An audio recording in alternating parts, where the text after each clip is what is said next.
to them, I believe you. I believe you, believe me, I believe you. I know what women hold together in this world. I know what's on women's shoulders, I know. And yet, still the call comes in the night, doesn't it sometimes? The call for transformation, the call for the quest, the call for courage. And how are we to respond to that call when we can't just run off from one day to the next? I have two stories that I want to tell you about this, that I hope will open up your imaginations to the way that you can formulate a quest, even in the darkest and sometimes most limiting moments of your life. The first story is something that a woman told me in a bookstore years ago, and I've never forgotten it because it was so incredible and inspiring. The story was about her mother. Her mother was raised in the 1950s in a very traditional Irish Catholic blue-collar family. And when she was 18, she did what her mother before her did, and her grandmothers before that, and all the women in her family's lineage since time immemorial. She got married, and she started having babies. In quick succession, she had 5 children. And when the oldest was 10, and the youngest was 3 months old, this woman's husband left her. Couldn't take it anymore, went to work one day, never came back. Leaving a 28-year-old woman with 5 children to support in the world alone. And she did it. She managed to do it. God only knows how. I can't even begin to comprehend how she did it, the sacrifices that she must have had to make. But she did it. She kept those kids housed and fed and educated and safe. She did it. And for that alone, I think we can all agree, a hero. No question about it. That would be enough, right? But that wasn't the only thing she did. She also did something really remarkable, which is why I'm telling her story here today. The very week that her husband left her, the very day that she realized that he was never coming back, she made a promise to herself, a sacred vow. She swore to herself that her life was not always going to look like this much poverty, this much oppression, this much struggle. And specifically, she swore to herself that someday she was going to see the world, whatever it took. And then she did an interesting thing. She got an old coffee can, just a regular empty old coffee can. She put it in the back of her closet where her kids couldn't find it. And starting that very day, the worst day of her life, she began a practice of putting $1 every day in that coffee can toward her dream. $1. Her reasoning was this: her family was always broke, always desperate, always in dire straits, but there was never one day when $1 was going to make or break this family's fortunes. And so she peeled $1 off of the family every day and put it in that can toward her dream. And when that can was filled, she started another, and another, and another. And her other sacred vow was that that money could never be touched, no matter how dire the emergency. And you gotta figure 5 kids, it was nothing but, how many trips to the emergency room did that? Period, right? She never touched it. And she never stopped the practice. It took almost 20 years. Almost 20 years before every single one of her children was grown and raised and safe in the world as an adult. And she was finally alone for the first time in her life. And then she cashed in the coffee cans. And she bought herself a ticket on a freighter ship setting to sea. And she spent the next year traveling around the world all by herself, just as she had always promised that she would do it. She did it. And what I find amazing about this story, aside from everything, what I find specifically amazing about this story is that her children were so astonished when their mother did this. They were flabbergasted. They were like, "Mom, our mom? Where? Sailing what?" Like they just never saw it coming. For one thing, they never knew she had the money, which is understandable because she hid it from them very well. But more importantly, and more movingly to me, they never knew she had the dream. They never could have imagined that their mother wanted anything out of life except to take care of them. And she did want that. She was an amazing mother and she did take care of them, but that's not the only thing she was. Burning inside of this woman was a question about the world and her place within it, and she was not going to go to her grave before she had answered that question. And she stubbornly refused to give up on it.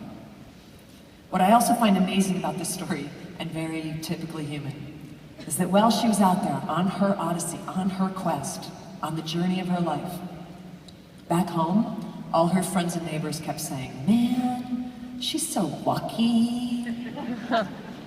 I wish I had that life." Yeah, there was no luck in that story. She wrote that story by hand. She did that herself.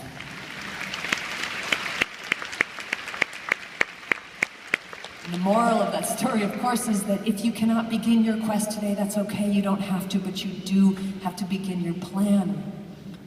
Figure out what it is that you have come here to do, and take the long view if you must, but get your coffee cans going, whatever that might mean in your life, and don't you dare give up on the question that burns inside you about the world and your place within it. The other story that I want to tell you is about something that happened to me. This was now when I was going through my divorce. I was about 1.5 years into my divorce at this point, and it was going very, very badly. I kept trying to make it not go badly, and there didn't seem to be anything I could do to make it not go badly. It was draining me in every way that you could be drained, financially, emotionally, spiritually. It was a very bleak and lonely time in my life. All I wanted was to be free, but I was handcuffed to this process that I felt was killing me. On the day that this story takes place, I had just come from a morning spent at divorce court, a very bad morning. And it's weird that I would say that it was bad, because normally divorce court is a super fun place to hang out. It's usually awesome. But for some reason on that day, it was debilitating and dehumanizing, weird. I came out of that court that day and I was so frustrated and discouraged. All I wanted to do was to go home and sit on my couch and cry. And you know that feeling when you're in public and you want to cry, but you don't want anybody to see it, so you're sort of holding it in, and I was like, I gotta get home so I can cry. And I would have gone right home and cried that day, but I had this dumb task, this little stupid chore that I had to take care of. I had a package that I had to mail, and I had to go out that day. So on my way home, I stopped at the post office, the Midtown Post Office in central New York City. And of course I got there at noon, which meant that every single other person in Manhattan was also at the post office that day. There were like 900 people in front of me in the line. It had been drizzling all morning. Everybody was extra cranky. I really did feel like I was in a giant space filled with people who hated their lives that day just as much as I hated mine. And I'm standing there in that interminable line holding my package, and I just keep saying to myself, I can't wait to go home and cry. I can't wait to go home and cry. I can't wait to go home and cry. I can't wait to go home and cry. Until finally another voice came from some other part of me. And that voice said, that's a really lame aspiration, Liz. And I kind of started laughing because the voice had a point. You know, like, think about it. If that's the only thing you're looking forward to in the day, like the only thing you're actually a little excited about is the prospect of going home and sitting alone on your couch and weeping, that is kind of lame. So I listened to it, and I did a strange thing. I didn't leave the post office right after I mailed my package. I stayed in the building, and I found this empty corner of the building, and I walked into the corner, and I put my face right up against the corner of the stones, and I put my arms right up the wall, and I started to pray out loud. And the thing you've got to love about New Yorkers is they'll totally let you do that. Like, nobody's going to be like, can I help you, miss? They're like, enjoy, honey, you know, like walk away. So I'm standing there praying with my arms, and I just keep saying, tell me what you want me to do. Show me what you want me to do. Show me what you want me to do. And this voice came to me very clearly, and the voice said, you need to go on a quest. And I said, yeah, thanks, I would love to. Have you noticed I have no money, I have no time, I have no freedom? And the voice came again, more clearly. You need to go on a quest right now, today. And I thought, that's it. Like a mini quest? Like a fun-size quest? Like, I'd always thought it'd be this big grand thing that you have to plan for. I thought, that's interesting. How can that be? So I listened and I prayed and I listened and I prayed, and finally the terms of the quest on the contract became clear. This stronger, calmer voice said to me, here's what you have to do. This is your assignment. You have to step out of this building right now and walk through the streets of this city that you hate so much right now, in this place that you resent living, in this period of your life that is so miserable. And you need to walk these streets with your eyes and your heart open until you see something beautiful.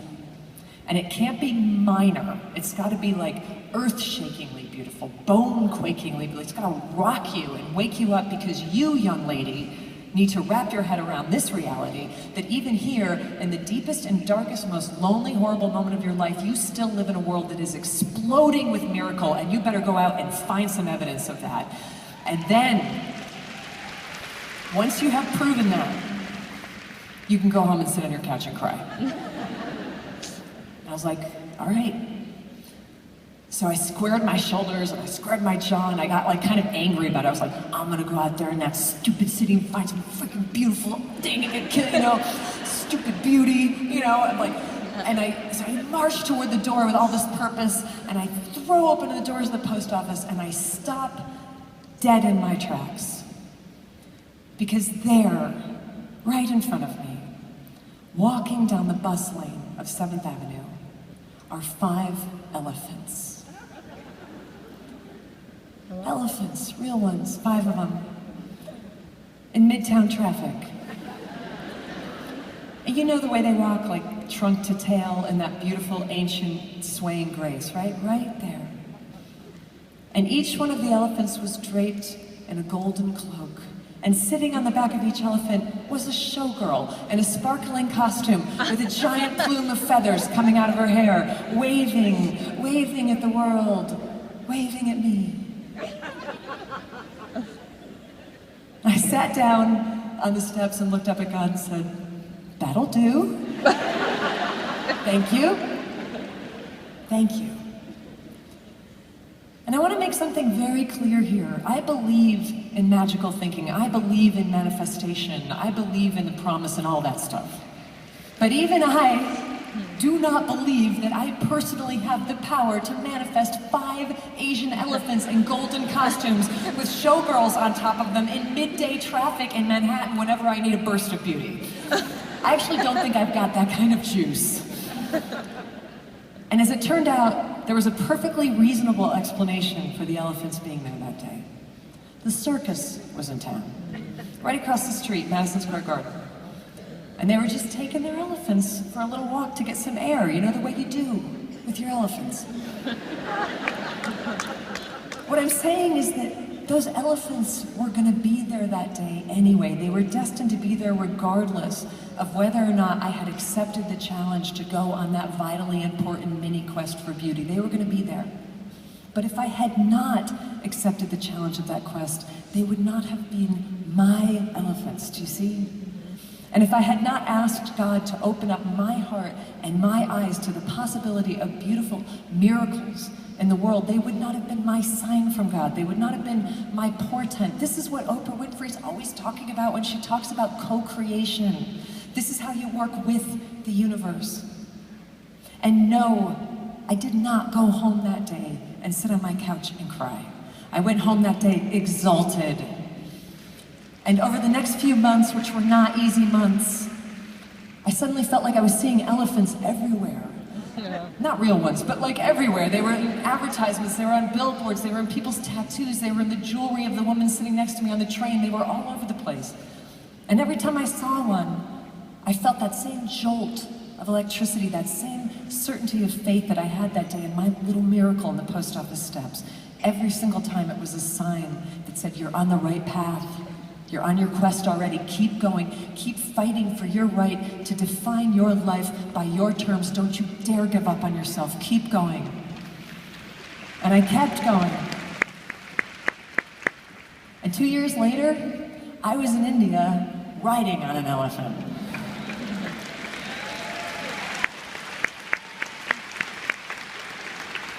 And 3 years after that, Julia Roberts was in India, hanging out with elephants because she was playing me in a movie about my life, and that is bananas. That is crazy. That is a really crazy ending to this story in a very short time, to go from sobbing on the bathroom floor in total despair to having Julia Roberts play you in a movie about your life. That is a wildly unexpected ending, but it's what happened. And I bring it up only to say you never know how a good quest is going to end. Once you finally find the courage to cross the threshold, to face your road of trials, to face your battles, to lose your fear, you never know how it's going to end, but I can guarantee you this, it's going to be interesting. 144 years ago, my favorite author, Charles Dickens, wrote a novel called David Copperfield, a novel that he would later claim was his favorite of all his books, of all his adventures.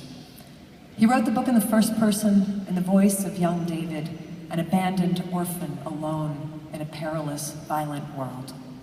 He begins the novel with these lines: "Whether I shall turn out to be the hero of my own life, or whether that station will be held by anybody else, these pages must show." And that is the central question of all of our lives, isn't it? The book that is each and every one of our lives. Are we planning to eventually become the heroes of our own stories, or are we still waiting for somebody to step in and fill that position for us? Because the call will come, as it comes to all of us, the call for transformation, the call for courage, the call for the quest, it will come. You can answer the call or you can ignore the call, but as Charles Dickens and 10,000 other storytellers have known across human history, the tale is just so much cooler and more interesting when you decide that the hero is going to be you. As women, we can finally participate in this. We've been left out of this, the most central story of our common history. We've been left out of it for millennia, but we're not left out of it anymore. We can take our questions and we can form them into our own quests. And I can say that with all certainty because even though I don't know any of you, and I don't know anything about your backgrounds or your situations, I know this: if you're in this room today, at this moment in history as a woman, you have choices and options in front of you that your grandmothers and their grandmothers and their grandmothers' grandmothers never could have dreamed of. You have choices, period. What have you come here to do with those choices? What have you come here to manifest, to try, to attempt, to conquer, to feel? What have you come here to do? You can start your hero's journey in some big grandiose way by like jumping off a cliff from one day to the next into a new life. Or you can do it in a more subtle way. The long plan, the coffee can in the back of the closet. You can start your hero's journey tomorrow or you can start it today, but it doesn't start till the day you start it, which is usually the day that you finally take complete accountability for the extraordinary fact that your life, your amazing, rare, strange, freaky life is in your hands. And it has been for quite a while now. So, what have you come here to do? Choose your answer carefully, then act. Be brave about it. Be stubborn. Be the hero of your own story. But most importantly, dear ones, begin. Thank you.